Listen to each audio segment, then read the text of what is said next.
Hello friends, स्वागत है आप सभी का टोटल एग्जाम के यूट्यूब चैनल पे। डियर मैं रंजन सर आप सभी के लिए लेकर हाजिर हूँ इंग्लिश का लेसन। तो डियर जैसा आप सभी जानते हैं कि आपके 30 मार्क्स के इंग्लिश आएंगे, तो उसी के लिए कोर्स डिजाइन किया गया है। डियर यहाँ पे मैं ये कोशिश करना चाहूंगा कि आपके जितने सारे ग्रामर के इंपॉर्टेंट चैप्टर्स हैं और उसके जो इंपॉर्टेंट कॉन्सेप्ट्स हैं, रूल्स हैं, वो हम डिस्कस कर ले जितनी जल्दी हो। चुकी आपको आई थिंक फरवरी में एग्जाम होगा। अगर सब कुछ सही हुआ तो फरवरी में आपका एग्जाम हो जाएगा। तो डियर सबसे पहले मैं बताना चाहूंगा कि अगर आप हमारे चैनल पे नए हैं और आपको पता नहीं है कि टोटल एग्जाम के पास जो कोर्सेज हैं आप उसे कैसे बाई करेंगे, तो डियर इस यहाँ पर मैंने स्टेप बाय स्टेप आपको बता दिया है कि किस तरीके से आप कोर्स को बाई कर सकते हैं। सबसे पहले डियर आपको गूगल प्ले स्टोर पे जाना है, वहां पे आपको सर्च करना है, या तो टोटल एग्जाम भी लिखेंगे या टोटल एग्जाम प्लस लिखेंगे तो ये कोर्स हमारे आपको मिल जाएंगे। ऐप आपको दिख जाएगा, ये हमारा ऐप का लोगो है, तो इस तरीके से ऐप आपको दिख जाएगा। ये डियर मैंने लॉगिन का पेज लगाया, लेकिन इसके पहले आपको एक साइन अप का पेज करना आएगा, क्रिएट योर अकाउंट। तो वहां पे जब आप साइन अप करेंगे आपकी सारी डिटेल्स वहां पे मांगी जाएगी, वो फिल करेंगे, फिर आपका अकाउंट क्रिएट हो जाएगा और फिर आपको ये वाला पेज आएगा लॉगिन करने का। अगर आपने पहले कभी इस ऐप को डाउनलोड नहीं किया है, रजिस्टर नहीं किया है, तो पहले आपको रजिस्टर करना है और रजिस्टर करने के बाद फिर आप लॉगिन करेंगे तो आप हमारे इस पेज पे आएंगे और इस पेज के बाद ये आपका डैशबोर्ड दिखेगा जहां से आप अपनी सारी कोर्सेज को देख सकते हैं, कौन से कोर्स आपको बाई करना है, ये सारी चीज आप यहाँ से डिसीजन ले सकते हैं। कोर्सेज आपको होम पेज पे दिखेंगे before like making your account. Account बनाने के पहले भी आपको कोर्स वहां पर सारे डिटेल देखेंगे कि कौन कौन से कोर्स अभी हमारे चालू हैं, जिनके रजिस्ट्रेशन अभी ऑन हो रखे हैं। तो डियर मेरा नाम है रंजन कुमार सिंह और मैं डियर लेकर आया हूं आपके लिए इंग्लिश की क्लास। तो डियर बिल्कुल स्टार्टिंग से जो भी ग्रामर के चैप्टर्स हैं, जैसा मैंने स्टार्टिंग में बताया आपको, सारे इंपॉर्टेंट चैप्टर्स मैं आपको कवर करने की कोशिश करूंगा, उसके इंपॉर्टेंट रूल्स और कॉन्सेप्ट्स बताने की कोशिश करूंगा कि जल्दी से जल्दी जाकर के आपकी तैयारी पूरी हो जाए, अगर आप इंग्लिश वहां पे लैंग्वेज के रूप में सेलेक्ट किए हैं। तो डियर आज हम बात करेंगे जाकर के आर्टिकल की।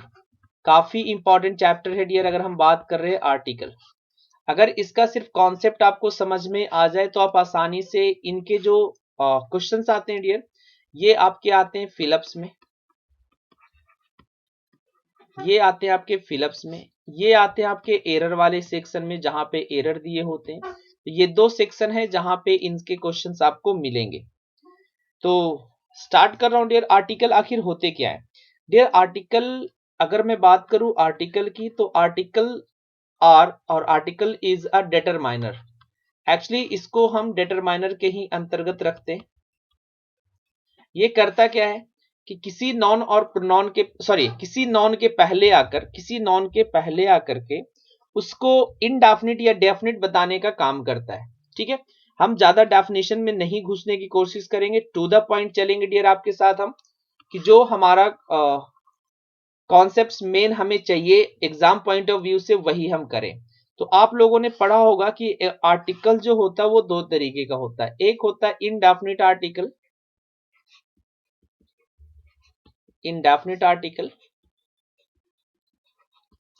और एक होता है डेफिनिट आर्टिकल,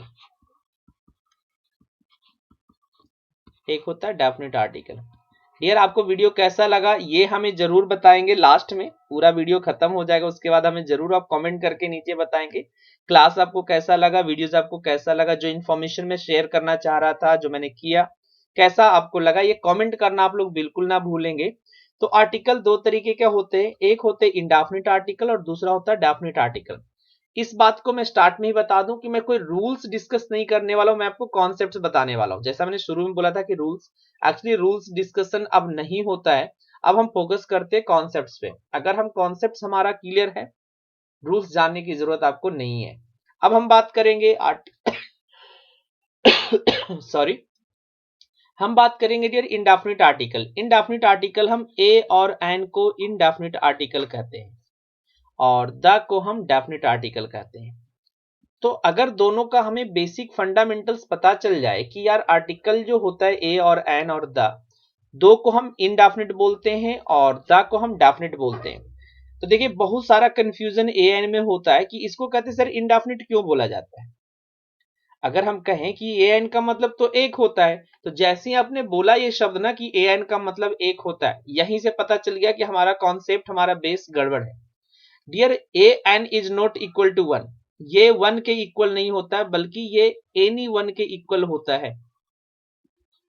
जैसे ही हम बोलते हैं एनी वन, तो इसका मतलब है कि कोई एक के बारे में हम बात कर रहे हैं, that we are not sure about, जिसके बारे में हम श्योर नहीं है कि किसके बारे में। पॉइंट यहां तक क्लियर हो गया। अब हम जब इसके यूजेस समझेंगे तो पता चल जाएगा। याद रखेंगे आर्टिकल का यूज हम किसके पहले करते हैं। इन जनरल हम बात करते हैं कि आर्टिकल का यूज हम नॉन के पहले करते हैं। तो इसी नॉन को, ये जो नॉन हम यहां पर लिख रहे हैं, इस नॉन को डेफिनिट और इनडेफिनिट बताने का काम आपका आर्टिकल करता है। आई होप कि ये छोटी सी जानकारी आपको समझ में आई होगी कि इंडेफिनिट आर्टिकल ए एन को कहते हैं और द को हम डेफिनिट आर्टिकल कहते हैं। यहां तक कोई भी इशू आई होप नहीं होना चाहिए। इनकेस कोई भी दिक्कत आप लोगों को हो तो इस बात का आप ध्यान रखेंगे कि जो भी दिक्कत हो आप कमेंट में हमें बताएं कि हाँ सर अंग्रेजी आप फर्स्ट टाइम पढ़ रहे हैं या सेकेंड टाइम पढ़ रहे हैं, ठीक है। तो एरर या इसमें जो क्वेश्चंस बनते हैं वो कहां से बनते हैं। देन इसका जो पहला जो क्वेश्चंस बनता है वो बनता है इसके पोजीशन से। जो पहला क्वेश्चंस बनता है इसके पोजीशन से कि हम ए एंड द को कहां पोजीशन करते हैं, कहां पे यूज करते हैं, ठीक है। तो पहले हम इसके पोजीशन ही जानने की कोशिश करेंगे कि आर्टिकल ए एन और द को कहां कहां प्लेस किया जा सकता है इन अ सेंटेंस। किसी भी सेंटेंस में हम आर्टिकल ए एंड द को कहां कहां प्लेस कर सकते हैं, ठीक है। चलिए, तो डियर सबसे पहला जो हमारा प्लेस आता है डियर, अगर हम बात करेंगे दोनों की, ए एंड द दोनों की बात करेंगे, इस बीच हम देखते जाएंगे कि हम किसके बारे में जानकारी ले रहे हैं, ए एन की ले रहे हैं या द की ले रहे हैं, ठीक है। आर्टिकल इज, अब यहां पर हम ना ब्रैकेट में लिखते चलेंगे कि हम किसके बारे में भी बात कर रहे हैं, ठीक है। Article a an is used before a singular countable noun. देखिए अगर कोई भी सिंगुलर काउंटेबल नॉन हो तो उसके पहले आर्टिकल ए एन आएगा, ठीक है। बात समझ में आई कि आर्टिकल ए एन अगर हम बात कर रहे हैं तो सिंगुलर काउंटेबल नॉन होगा तो ए एन आएगा। अब इसके देखिए सब पोजीशन आपको जानना पड़ेगा कि इसके ना डिफरेंट डिफरेंट पोजीशन होते हैं। एक तो होते हैं कि अगर हम ए एन का इस्तेमाल कर रहे हैं तो इसके तुरंत बाद हम नॉन को लगाएंगे, और ये नॉन कैसा होगा आपको ऊपर में पता चल गया होगा कि हम सिंगुलर काउंटेबल नॉन के बारे में बात कर रहे हैं। तो डियर पहली पॉइंट हमारी बनी कि नॉन के पहले ए एन ला देता है, ठीक है। दूसरी इसकी पोजीशन जरा जान लीजिए कि देखिए अगर कभी कभी क्या होता है कि हम नॉन के पहले ना एडजेक्टिव लगा देते हैं, तो क्या ये पोजीशन फिक्स्ड है। तो डियर ये पोजीशन फिक्स्ड नहीं है। फिर हमें करना पड़ेगा कि ए और एन प्लस एडजेक्टिव आ जाएगा, और फिर जाकर के एडजेक्टिव आएगा, देन जाकर के नॉन आएगा। और नॉन कैसा होगा, सिंगुलर काउंटेबल नॉन होगा। ये बात आपको पहले से पता होनी चाहिए। तो हमारी दूसरी सिचुएशन बनी कि अगर एडजेक्टिव हमें लिखना है तो उसे हमें नॉन के साथ लिखना पड़ेगा, और नॉन और आर्टिकल के बीच में हमें दूरी बनाना पड़ेगा, ठीक है। क्या दूरी होगा कि बीच में एडजेक्टिव को इंसर्ट करना है, ठीक है। नेक्स्ट आ जाइए। नेक्स्ट हमारा है कि अगर ए और एन हम यूज कर रहे हैं, प्लस इसके साथ क्या आ जाए, एडवर्ब, तो भी हमारा पोजीशन जो ए एन है वो बिल्कुल स्टार्ट में ही रह रहा है। एडवर्ब आएगा, देन आपका एडजेक्टिव आएगा, और देन आपका नॉन आएगा। तो यहां से हम कंक्लूजन यही निकाल सकते हैं कि नॉन के पहले तो ए एन लग जाता है, कोई दिक्कत नहीं है। लेकिन अगर नॉन के पहले एडजेक्टिव आ जाए तो आर्टिकल का इस्तेमाल हम एडजेक्टिव के पहले करेंगे, ना कि नॉन के पहले करेंगे। उसी तरीके से नॉन के पहले एडजेक्टिव आ जाए, फिर एडजेक्टिव के पहले एडवर्ब आ जाए, तो आर्टिकल का पोजीशन नॉन के बगल में हम चिपकाने की कोशिश नहीं करेंगे, हम उस आर्टिकल ए एन को एडवर्ब के पहले लगाएंगे। I hope article a an का अभी मैं पोजीशन बता रहा था कि ए एन कहां आता है। तो सिंपल ये तीन स्ट्रक्चर्स आपके बनते हैं। कि अगर कहीं भी आपको लिख दिए जाते हो कि नॉन हो, अगर एडजेक्टिव लिख दिया जाए तो ध्यान रखें कि एडजेक्टिव के पहले हम कर दें, ना कि नॉन के बीच में उसको ढूंढने लगे। नेक्स्ट आते हैं डियर, थोड़े से एग्जांपल्स इसके देख लेते हैं हम। अगर हमें लिखना हो शी इज अ गर्ल,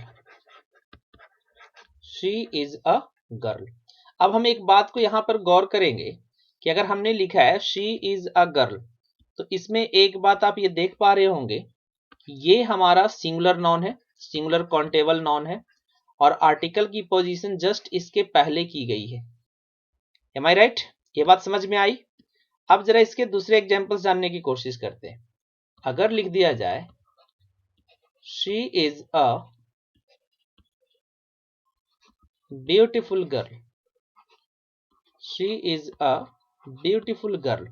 अब इस केस में हमारे पास क्या हो रहा है कि अगर हम गौर से देखेंगे तो हमें आइडियाज लगते चलेंगे कि नॉन हमारा यहां आ गया जो कि सिंगुलर काउंटेबल नॉन है, फिर उसके पहले एडजेक्टिव आ गया,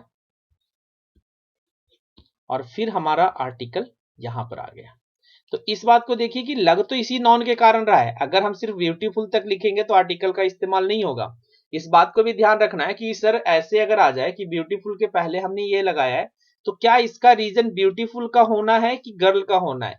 तो ए का जो यूज है वो गर्ल के कारण हुआ है, ना कि ब्यूटीफुल के कारण हुआ है। वो तो सिर्फ पोजीशन के कारण हुआ कि गर्ल एक नॉन हो गया, नॉन के पहले हमने एडजेक्टिव डाला तो एडजेक्टिव के पहले आपका आर्टिकल आ गया।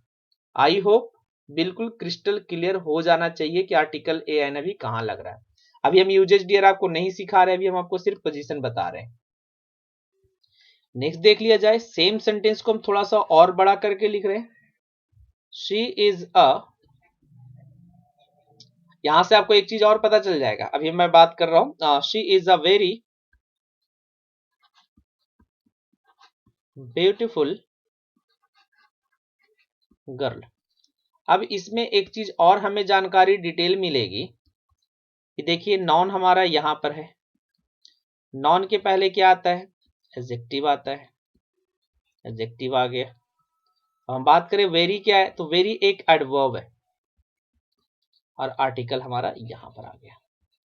तो देखिए यहां से हमें चीजें ये समझ में आई कि अगर हम नॉन की क्वालिफिकेशन की बात करते हैं कि नॉन को कौन क्वालिफाई करता है, तो नॉन को क्वालिफाई करने का काम एडजेक्टिव का होता है, और एडजेक्टिव को क्वालिफाई करने का काम एडवर्ब का होता है। तो ये भी चीज आप सीख गए। तो यहां से देखिए हमने तीन पोजीशन यहां पर आपको बताया कि अगर नॉन हो, सिंगुलर काउंटेबल नॉन हो, तो ए एन जस्ट उसके पहले रख दीजिए। अगर बात करें हम कि नॉन के पहले एडजेक्टिव आ जाए, तो एडजेक्टिव के पहले आर्टिकल चला जाएगा। तीसरा है कि अगर अगर उस एडजेक्टिव के पहले कोई एडवर्ब आ जाए, तो जो आर्टिकल का पोजीशन होगा वो एडवर्ब के पहले होगा। कभी भी तीनों पोजीशन को आप मिक्सअप ना करेंगे, तीनों अलग अलग पोजीशन है, इस बात का आप ध्यान रखेंगे। अगर मैं बोलूं तो यहां पर हमारा जो पहला वाला सेंटेंस है, दोबारा से मैं यहाँ पे लिख दे रहा हूं, यहां पर हो गया आर्टिकल, शॉर्ट में लिख रहा हूं, प्लस नॉन। दूसरे वाले हो गए हमारे आर्टिकल, अभी हमने पीछे ये काम किया है, ठीक है, एडजेक्टिव प्लस नॉन। तीसरे वाले में हमारा हो गया article, adverb, adjective plus non.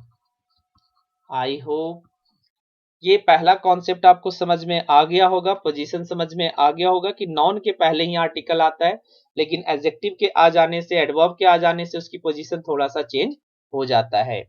तो डियर ये था हमारा रूल पोजीशन नंबर 1। तो हम दूसरे की बात करेंगे। अब आते हैं हम दूसरे नंबर पे। अब हम सीखेंगे पोजीशन नंबर 2। देखिए काफी अच्छे से इसको समझिएगा, क्योंकि ये ना होता क्या है कि अभी हम जस्ट ऐसी चीजें पढ़े हैं, ठीक है, लेकिन अभी कुछ हम एडवर्ब्स जानने वाले हैं, कुछ एडजेक्टिव्स जानने वाले हैं, जिनके साथ थोड़ा सा खतरनाक चीज है। देखिए याद रखेंगे, कुछ टर्म्स में लिख रहा हूं आपको, मेनी, ठीक है, मेनी याद रखेंगे, सच याद रखेंगे, व्हाट याद रखेंगे, ऑल याद रखेंगे, सारी चीजें, बोथ। देखिए मैं ज्यादा डिस्क्रिप्टिव नहीं हो रहा, क्योंकि डिस्क्रिप्टिव होऊंगा तो वीडियो बड़ा हो जाएगा, कंटेंट छोटा रह जाएगा। Double, half, rather, exactly. I hope recording सही चल रहा हो, क्योंकि मैं रिकॉर्ड पे लगा रखा हूं। हाँ, क्वाइट, जस्ट। देखिए ये सारे टर्म्स आपको याद रखने पड़ेंगे, many, such, what, all, both, double, half, rather, exactly, quite, just. ठीक है, लेकिन अब इतने सारे आ जाएं तो याद रखेंगे कि जो आर्टिकल है वो हमेशा नॉन के साथ रहेगा। अभी समझ में आएगा जब हम एग्जांपल्स करेंगे। देखिए, अगर किसी नॉन के पहले, जो हमारा कॉन्सेप्ट से वो समझ लीजिए बात को, कि अगर किसी नॉन के पहले मेनी आ जाए, सच आ जाए, व्हाट आ जाए, ऑल आ जाए, बोथ आ जाए, डबल आ जाए, हाफ आ जाए, रेदर, एग्जैक्टली, क्वाइट और जस्ट आ जाए, अब हमें आर्टिकल लगाना है, तो जैसा अभी हम पीछे कर रहे थे वैसा हम नहीं कर सकते हैं। यहाँ पे आर्टिकल और नॉन दोनों एक साथ रहेंगे, मेनी उसके पहले आ जाएगा। बहुत लोगों ने मेनी वाला शायद कंफ्यूजन सहा हो, ठीक है, क्योंकि लोग मेनी बॉयज लिख देते हैं, लेकिन हम मेनी बॉयज को ऐसे भी लिख सकते हैं, many a boy, many a boy. अब देखिए कि इस बात को ध्यान रखेंगे कि जब मेनी बॉय हमें लिखना था तो हमने आर्टिकल का यूज कहाँ किया, नॉन के जस्ट पहले। तो ये टर्म्स याद रखने आपको कि मेनी, सच, व्हाट एटसेट्रा के साथ अगर नॉन लिख दिया जाता है तो आर्टिकल नॉन के साथ रहेगा, ना कि इसके पहले आएगा। ठीक है, मेनी अ बॉय लिख दे, इसको आप लोग थोड़े से और आगे चले। जैसे आप लिखते हो ना मेनी बॉयज, दोनों का अर्थ सेम होता है, चाहे तो आप मेनी बॉयज लिखो या मेनी अ बॉय लिखो। अगर नए सुने तो हमें कमेंट करके जरूर बताएं कि हाँ सर मेनी अ बॉय मैं पहली बार सुना हूं। ठीक है, और एग्जांपल्स देख लीजिए। सच अ मैन, ये तो आई होप आपने सुना होगा, सच अ मैन, ये जरूर सुना होगा आप लोगों ने। बोथ द मेन, या लिखूं both the girls, both the girls. तो इसी तरह से हम एग्जांपल्स और दे सकते हैं, जैसे हाफ अ किलो, आप लोगों ने ये टर्म सुना होगा हाफ अ किलो, लेकिन जब हम पढ़ाई पे आते हैं ना तो ऐसे तो हम सुन लेते हैं टर्म, लेकिन जब हम यूज करने के लिहाज से आते हैं तो हमें दिक्कत लगता है कि यार ऐसे कैसे यूज हो सकता है।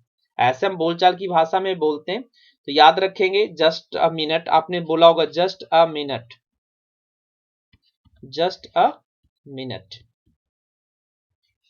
एम आई राइट और रॉन्ग? अगर मैं इसको लिखा तो शायद तकलीफ हो, लेकिन बोलने में हमने कभी आज तक तकलीफ लाइक फील नहीं किया। ठीक है, like just the right moment, just the right moment.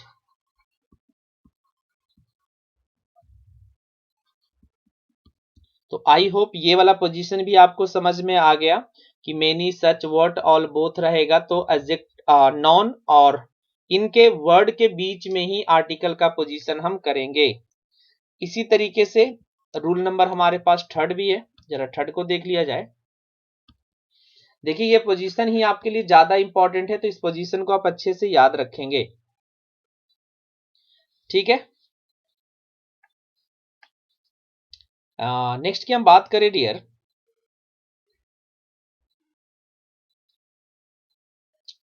Next जैसे हम बात करें, तीन हमारे पास एक टर्म है। ठीक है, so, how, so, how, to and edge. देखिए इनके साथ भी सेम फंडा है, लेकिन इनके साथ कभी कभी ना दोनों चीज लोग लगा देते हैं। ठीक है, सो, हाउ, टू, एज के साथ यहां पर क्या होता है कि एक आर्टिकल आता है,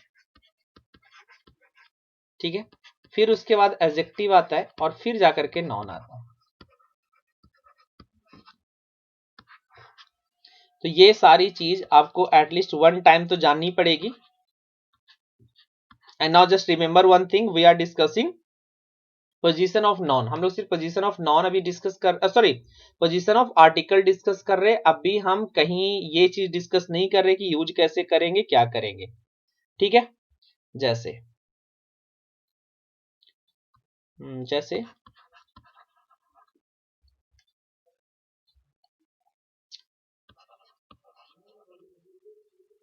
एक सेकंड डियर, ओ सॉरी सॉरी सॉरी, एक सेकंड नहीं नहीं, जैसे यहाँ पर एडजेक्टिव आएगा, माफ कीजिएगा, यहाँ पर एडजेक्टिव आएगा डियर, फिर क्या होगा कि आर्टिकल हम नॉन के साथ ही रखेंगे। जैसे भी मैंने बोला था कि पीछे वाला जैसे हमने फॉलो किया, जिस वैसे ही यहाँ पे फॉलो करना है कि हम यहाँ पर लिखेंगे नॉन।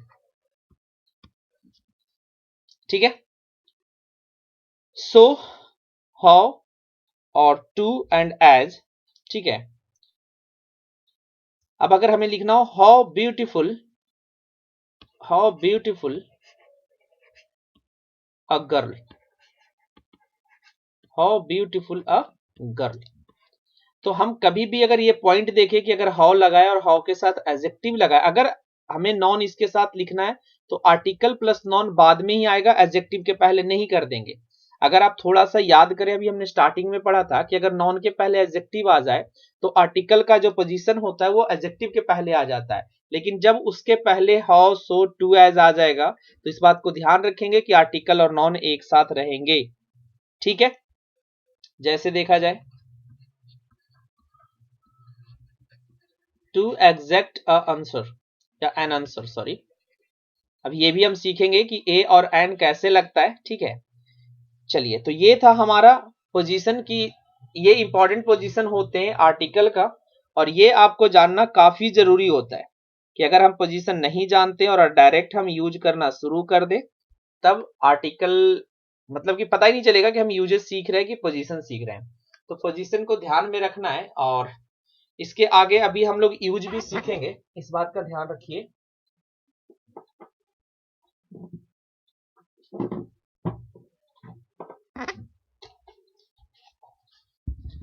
क्योंकि देखिए आर्टिकल एक ऐसा चैप्टर है कि है तो छोटा चैप्टर, लेकिन हम इससे क्वेश्चंस काफी अच्छे बनते हैं। आपको एरर डिटेक्शन में भी जैसे मैंने बताया था, फिलअप्स में भी होता है, फिलअप्स में भी इसका यूज हम लोग बहुत ज्यादा करते हैं, तो इस बात को आप लोग ध्यान रखेंगे।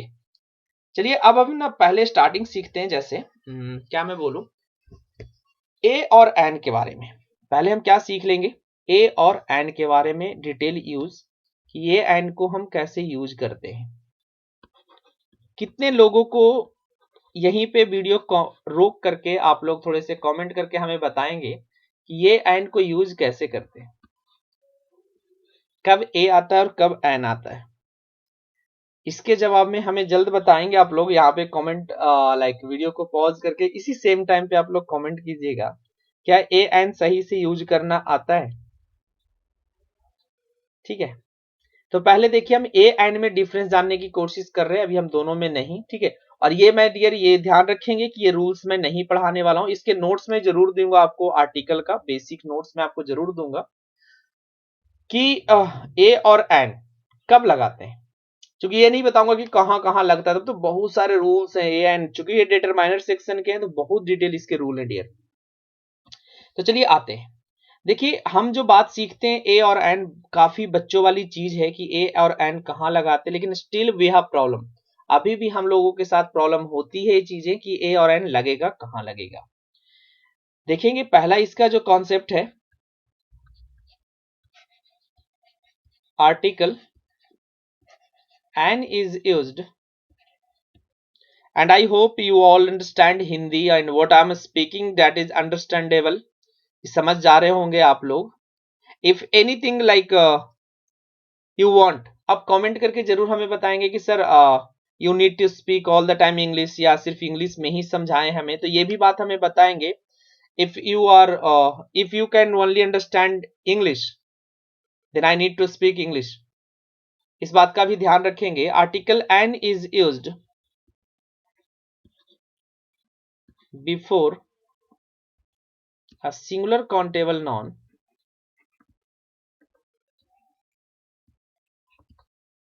before a singular countable noun, article an is used before a singular countable noun if the sound of the first letter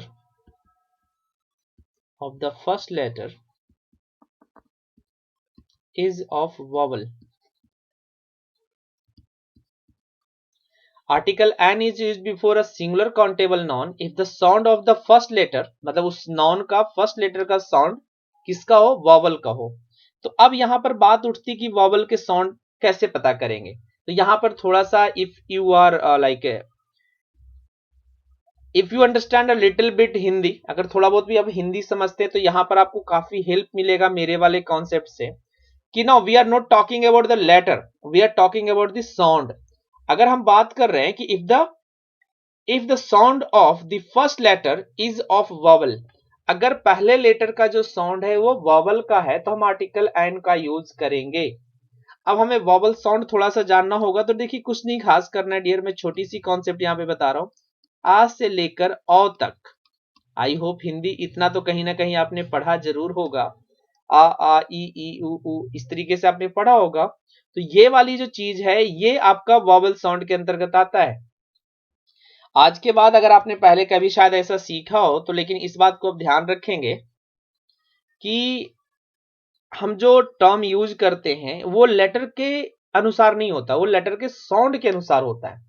इसलिए मैंने साउंड बताया कि अगर किसी भी लेटर का साउंड वॉवल के जैसा हो तो उनके पहले एन का यूज हम करेंगे। एंड आई होप कि यहां तक ही खत्म, को ज्यादा नहीं, 30 मिनट्स का मैं सोचा हूं क्लास, देखता हूं ज्यादा लंबा ना हो, आप बोर फील ना करे बस। देखिए अब मैं ना कुछ टर्म लिखूंगा और हमें आप बस बताना कि यहां पर एन आना चाहिए या नहीं आना चाहिए।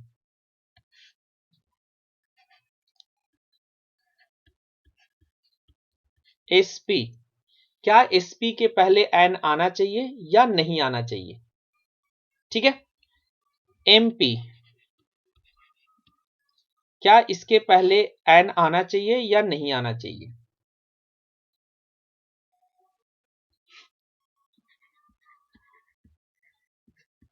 ऑनेस्ट मैन, क्या इनके पहले एन आना चाहिए या नहीं आना चाहिए? पहले मैं लिख रहा हूं फिर आपको बताऊंगा भी, ठीक है। मैं ऐसे करके लिख रहा हूं सो डेट आप ऑफलाइन वीडियो देखें फिर भी आपको लगे कि आप लाइव का फीलिंग ले रहे हैं, ठीक है। आप फील करते चले फिर हम इसको सही करेंगे। SP, MP, honest man and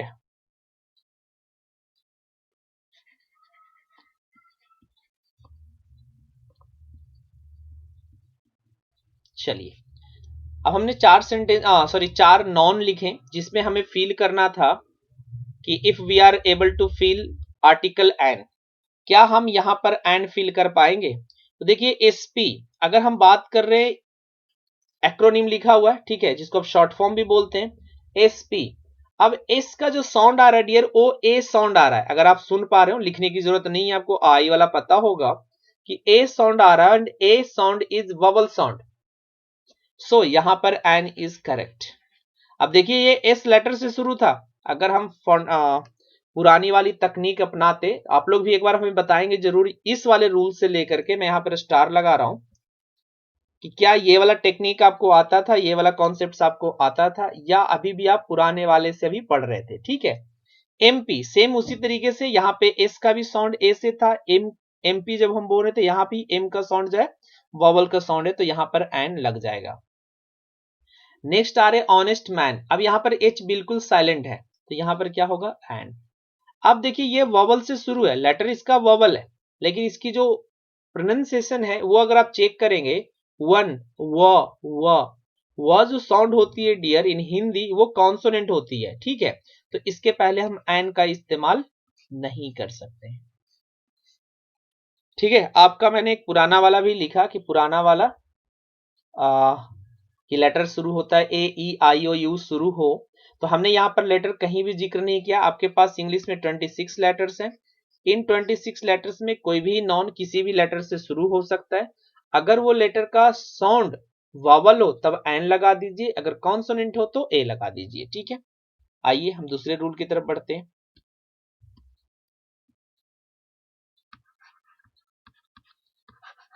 article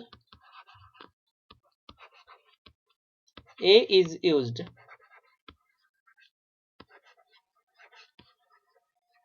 before a non, और याद रखेंगे ए एन हमेशा सिंगुलर काउंटेबल नॉन के पहले यूज होता है। Article A is before a non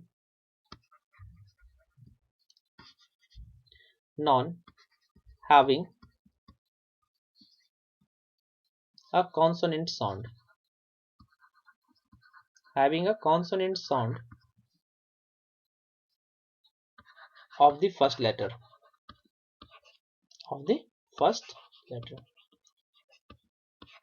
यहां पर भी बात वही है कि अगर फर्स्ट लेटर का साउंड जो है उसका क्या आना चाहिए, कॉन्सोनेंट आना चाहिए। अगर कॉन्सोनेंट साउंड है, भले वो किसी से शुरू है, हमें नहीं इसका केयर करना है कि वो शुरू किससे, ए से शुरू है, ई से शुरू है, आई से शुरू है, जेड से शुरू है, किसी से भी शुरू हो, अगर उसका साउंड कॉन्सोनेंट का है तो उसके पहले आर्टिकल ए का इस्तेमाल कीजिएगा। आई थिंक पर चैप्टर में 2 क्लास दूंगा, हाँ, चूंकि एक क्लास में 1 घंटे देखना आई थिंक उबाऊ होगा। आई थिंक तो 30 मिनट्स का मैं 2 क्लास रखूंगा, पर चैप्टर्स 2 क्लास, और जो भी इंपॉर्टेंट चैप्टर्स है पहले मैं उसको खत्म करूंगा। अब देखिए मैं यहां पर कुछ लिखने वाला हूं, ठीक है। जैसे अभी उधर से ही आते बैक से,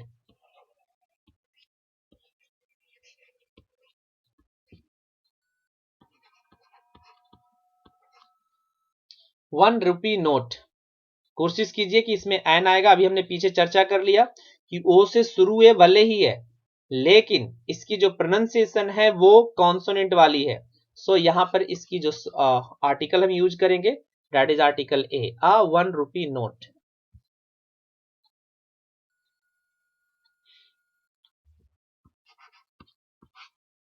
अब बॉय, अभी बी से शुरू है, ऐसे भी कॉन्सोनेंट से शुरू है और इसका साउंड भी है, तो हमें फोकस इस पे नहीं रहना है कि उस लेटर किससे शुरू है, हमें उसके साउंड पे देखना है, साउंड को ध्यान से सुनना है कि अगर उसका साउंड कॉन्सोनेंट के जैसा है तो वो वॉवल होगा, सॉरी कॉन्सोनेंट के जैसा है तो आर्टिकल ए का इस्तेमाल करेंगे, वॉवल के जैसा उसका अगर साउंड आ रहा है तो आर्टिकल एन का इस्तेमाल उस नाउन के पहले करेंगे। देख लीजिए जरा, एक टर्म है और ये मैं इसको छोड़ूंगा आपके कमेंट के रिप्लाई के लिए, EWE। हम चाहेंगे कि आप लोग इसका जवाब कमेंट के थ्रू हमें जरूर दें कि इसके पहले आर्टिकल का कौन सा हिस्सा लगेगा, आर्टिकल ए या आर्टिकल एन, ठीक है। एंड तो यहां था आर्टिकल ए एन के बारे में, अभी हमने यूजेज नहीं सीखे, हमने सिर्फ दोनों को डिफ्रेंशिएट किया आपको कि आर्टिकल ए कहां लगता है, आर्टिकल एन कहां लगता है, किस तरह के वर्ड्स आएंगे तो आर्टिकल ए यूज होगा और किस तरह के वर्ड्स आएंगे तो आर्टिकल एन का यूज हम करेंगे। आई होप कि आर्टिकल का जो ये चैप्टर्स है काफी इंपॉर्टेंट चैप्टर है। हम कहीं भी, इवन आप अगर आपके घर में बच्चे होंगे, आप लोग काफी सीनियर भी होंगे, उनको भी ये चैप्टर काफी टेक्निकली अब पढ़ाया जाता है, पहले उतना टेक्निकली नहीं पढ़ाया जाता था। तो मैं चाहूंगा आप लोगों से कि EWE इसके पहले कौन सा आर्टिकल यूज होगा, ए और एन, ठीक है। अभी मैंने नहीं बताया, ऐसा नहीं आप ये सोच लेंगे कि सर ने 2 नंबर के नीचे लिखा है, 2 नंबर में रूल यही है कि article a is used before a noun having a consonant, consonant sound कर देंगे वहां पे, एक सेकेंड, यहां पर हम कॉन्सोनेंट क्या कर दें, साउंड कर दें, तो थोड़ा सा सही लगेगा वो, having a consonant sound of the first letter, जिसके फर्स्ट लेटर का जो साउंड है वो कैसा है, कॉन्सोनेंट है। तो मैं चाहूंगा आप लोग इसका कमेंट में रिप्लाई करें और वीडियो कैसा लगा ये भी बताना बिल्कुल मत भूलिएगा, ठीक है। नेक्स्ट जो क्लास लगेगी आई थिंक 2 या 3, मैं सोचता तो कम में हूँ, ठीक है, बट डेली आई थिंक मैं वीडियो आपको दे पाऊंगा डेली, आपके एग्जाम के पहले, मतलब 20 दिन तक मैं कोर्सेज रखूं कि 20 दिन में आपके ग्रामर की सेक्शंस मैं अपने तरफ से बिल्कुल पूरा कर सकूं। आई होप वीडियो आप सभी को पसंद आया होगा, तो वीडियो को लाइक कीजिएगा, और अगर अभी तक आप लोगों ने कोर्स को बाय नहीं किया है तो एक बार कोर्स को बाय जरूर करें, ठीक है। अगर आपको पेपर देना है, अगर आप सीरियस हो तो आप कोर्स को बाय जरूर करें, और कोई भी दिक्कत हो तो आप हेल्पलाइन नंबर नीचे दिया हुआ हेल्पलाइन नंबर पे कॉल कर सकते हैं, किसी भी समय आपको टाइम मिले आप किसी भी समय इस नंबर पे कॉल कर सकते हैं। चलिए डियर, मैं रंजन सर आप लोगों से विदा लेता हूं, और जाते जाते बस एक ही बात, जय हिंद जय भारत।